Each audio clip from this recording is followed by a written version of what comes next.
তো আজকে সবার প্রথমে আমি ট্যাঙ্ক জামটা বানিয়ে নিলাম হকাইডো বানানোর জন্য। ট্যাঙ্ক জামটা বানিয়ে সেটাকে ঠান্ডা করতে দিয়ে আমি ফোকাসিয়াটা বানিয়ে নিলাম।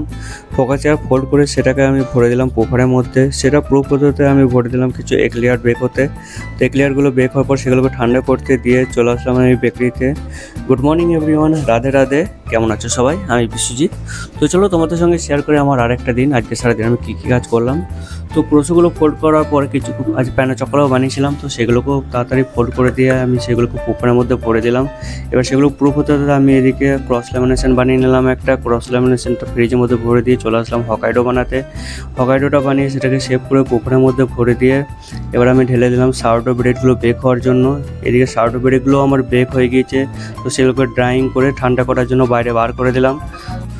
লাঞ্চের শেষে এদিকে আমার ক্রোশগুলো সব প্রুফ হয়ে গিয়েছিলো, তো সেগুলোকেও মিল্ক ওয়াশ করে আমি বেকিংয়ের জন্য ঢেলে দিলাম।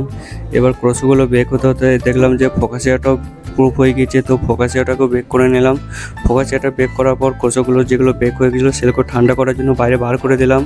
আর এদিকে যে সকালে প্রথমে আমি ক্রস ল্যামিনেশনটা বানিয়েছিলাম, তাতে কিছু প্যান্সুইও বানিয়ে নিলাম। প্যান্সুই বানানোর পর আর ছিল কিছু ক্রোশো ল্যামিনেশন বানানো, তো ক্রোশো ল্যামিনেশন কোটা বানিয়ে আমার কাজ সব শেষ করে গুছিয়ে হ্যান্ড ওভার দিয়ে চলে আসলাম আমি বাইরে। তো এবার চললাম আমি রুমের উদ্দেশ্যে। ঠিক আছে, বাই বাই, ভালো থেকো সবাই, দেখা হচ্ছে পরের একটা ভিডিওতে।